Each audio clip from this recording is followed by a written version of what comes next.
Hey, hello guys, welcome to Vishal Computech, India's largest gaming PC store. ఈ రోజు మన store లో ఒక కొత్త పీసీని అయితే బిల్డ్ చేసాం అన్నమాట. సో ఆ పీసీ ఎలా ఉందో మీరే చూసేయండి. పీసీ లుక్ పరంగా అయితే మాత్రం అదిరిపోయింది. మరి పెర్ఫార్మెన్స్ పరంగా ఎలా ఉంటుంది అనేది మనం ఫర్దర్ గా మాట్లాడుకుందాం. బేసికల్లీ ఇది 4090 బిల్డ్ కాబట్టి మన పెర్ఫార్మెన్స్ గురించి ఏ మాత్రం ఆలోచించక్కర్లేదు. ప్రెజెంట్ లేటెస్ట్ గ్రాఫిక్ కార్డ్ లో చూసుకుంటే 4090 మనకు హైయెస్ట్. సో 4090 వేసాం మనం ఇందులో. ఆర్జీబీ గురించి చూసుకుంటే కనుక మనం ఎక్కడ కాంప్రమైజ్ కాలేదు, అన్నీ కూడా ఆర్జీబీ కాంపోనెంట్సే వాడాం. సో మనం సోది ఆపేసి ఈ బిల్డ్ వాడిన కాంపోనెంట్స్ గురించి కొంచెం క్లియర్గా మాట్లాడుకుందాం. బేసికల్లీ మనం ఇందులో యూస్ చేసిన ప్రాసెసర్ వచ్చేసి ఇంటెల్ నుండి Intel core i9 13th gen processor అయితే మనం యూస్ చేసాం. మనం యూస్ చేసిన మదర్ బోర్డ్ వచ్చేసి గిగాబైట్ నుండి Z790 UD AX మదర్ బోర్డ్ని అయితే యూస్ చేసాం అనమాట. గ్రాఫిక్ కార్డ్ చూసుకుంటే గిగాబైట్ నుంచి అయితే తీసుకున్నాం. గిగాబైట్ RTX 4090 సిరీస్ అయితే తీసుకున్నాం అనమాట. గేమింగ్ వచ్చి 24GB అనమాట దీని వీరం వచ్చేసి. నెక్స్ట్ SSD వచ్చేసి సామ్సంగ్ నుండి సామ్సంగ్ SSD 980 1TB అయితే తీసుకున్నాం మనం, M2 SSD ఇది. సో నెక్స్ట్ ర్యామ్ స్టిక్స్ వచ్చేసి మనం 2 ర్యామ్ స్టిక్స్ అయితే తీసుకున్నాం. DDR5 ర్యామ్ అనమాట. 16GB స్టిక్స్ 2 అయితే తీసుకున్నాం. దీని క్లాక్ ఫ్రీక్వెన్సీ వచ్చేసి 5200 MHz.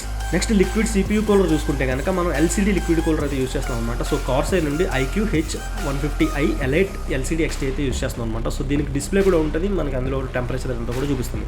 సో ఈ పీసీని ఇంకా కలర్ఫుల్గా మంచి ఎయిర్ ఫ్లో కోసం అనేసి మనం కొన్ని ARGB ఫ్యాన్స్ అయితే యూస్ చేస్తాం అనమాట. సో కూలర్ మాస్టర్ నుంచి cooler master MF120 Halo 3-in-1 fans అయితే మనం యూస్ చేస్తాం. సో నెక్స్ట్ పవర్ సప్లై చూసుకుంటే కనుక మనం CORSAIR నుండి RM1000E అయితే యూస్ చేస్తాం అనమాట. 80+ గోల్డ్ ఇది and fully modular ATX power supply ఇది. సో ఇదంతా ఒక ఎత్తు అనుకుంటే క్యాబినెట్ మాత్రం నెక్స్ట్ లెవెల్ అనమాట. బిల్డ్ క్వాలిటీ అయితే అదిరిపోయింది. ASUS నుంచి టఫ్ సిరీస్ది మీరు చూసుకోవచ్చు. Front panel and side panel కూడా మనకి గ్లాస్ తోటి అయితే వస్తుంది. ఈ క్యాబినెట్ మీరు ఎటు చూసినా కూడా మెష్ అనేది నోటీస్ చేయొచ్చు. సో ఇంత మెష్ ఎందుకు ఉంది అనుకుంటున్నారా? ఎయిర్ ఫ్లో కోసం అనమాట. ఎయిర్ ఫ్లో అనేది మామూలుగా అయితే ఉండదు. 13 ఫ్యాన్స్ సపోర్ట్ చేస్తుందంటే ఈ క్యాబినెట్ అర్థం చేసుకోండి ఎంత ఎయిర్ ఫ్లో అయితే మనం దీంట్లో ఎక్స్పెక్ట్ చేయొచ్చో.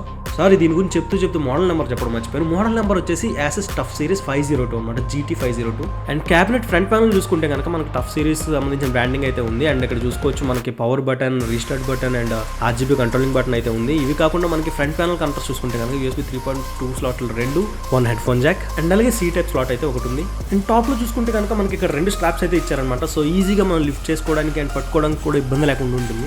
సో మీ పీసీని ఎక్కడికి తీసుకెళ్లాలన్నా, ఎక్కడికైనా సింపుల్గా మూవ్ చేయాలన్నా కూడా చాలా ఈజీ ఆఫ్ యాక్సెస్తో ఉంటుంది అనమాట. సో ఈజీగా మీరు అయితే లిఫ్ట్ చేయగలరు దాంతో. అండ్ క్యాబినెట్ బ్యాక్ సైడ్ చూసుకుంటే కనుక మదర్ బోర్డ్ IO పోర్ట్స్ అయితే ఉన్నాయి. సో ఏమేమి ఉన్నాయి మీరు అయితే క్లియర్గా చూడొచ్చు. అండ్ గ్రాఫిక్ కార్డ్ చూసుకుంటే 3 display ports and 1 HDMI port ఉంది కాబట్టి మీరు 4 మానిటర్ సెటప్ ఈజీగా చేసుకోవచ్చు. అండ్ కింద బాటంలో చూసుకుంటే ASUS కేస్ అండ్ బ్రాండింగ్ అయితే ఉంది. సో టోటల్గా అయితే చెప్తున్నా కేస్ అయితే మాత్రం చాలా ప్రీమియం బిల్డ్ క్వాలిటీ అయితే ఉంది. సో మనం యూజ్ చేసిన ప్రొడక్ట్స్ అన్నీ కూడా అట్ ఏ గ్లాన్స్ మీరు అయితే ఇక్కడ ఒకసారి చూడొచ్చు. సో ఇవన్నీ యూజ్ చేసి మనం ఈ అద్భుతమైన పీసీని అయితే బిల్డ్ చేసాం అనమాట. పీసీ చూసారు కదా ఎలా ఉందో. RGB కలర్స్ అయితే ఐ క్యాచింగ్ అనమాట. అసలు కళ్ళు అక్కడ తిప్పుకోలేకపోతున్నాం. సో ఈ పీసీ యొక్క టోటల్ బిల్డ్ కాస్ట్ వచ్చేసరికి మనకి 2.7 lakhs అయితే అయిందనమాట. 2.7 lakhsలో 4090 బిల్డ్ అనేది చాలా బెటర్ అండ్ ఆప్షన్ మనం చెప్పుకోవచ్చు. సో ఇలాంటి పీసీలు మీరు బిల్డ్ చేయాలనుకుంటే ఒకే ఒక అడ్రస్ విశాల్ కంప్యూటెక్. సో మీకు ఎలాంటి పీసీ కావాలన్నా, బడ్జెట్ కావాలన్నా, హై రేంజ్ కావాలన్నా, మిడ్ రేంజ్ కావాలన్నా అన్ని పీసీలు మన దగ్గర అవైలబుల్ ఉంటాయి అనమాట. సో కాన్ఫిగరేషన్ మీరు తీసుకురండి, పీసీని మేము డెలివర్ చేస్తాం. సో వీడియో మీకు నచ్చింది అనుకుంటున్నాను. వీడియో నచ్చితే లైక్, షేర్ అండ్ సబ్స్క్రైబ్ అయితే చేయడం మాత్రం మర్చిపోకండి. అండ్ అలాగే మీకు ఏ టైప్ ఆఫ్ పీసీ బిల్డ్ కావాలో కింద కమెంట్ సెక్షన్లో అయితే చెప్పండి. So thanks for watching. This is Shaan. See you in the next one.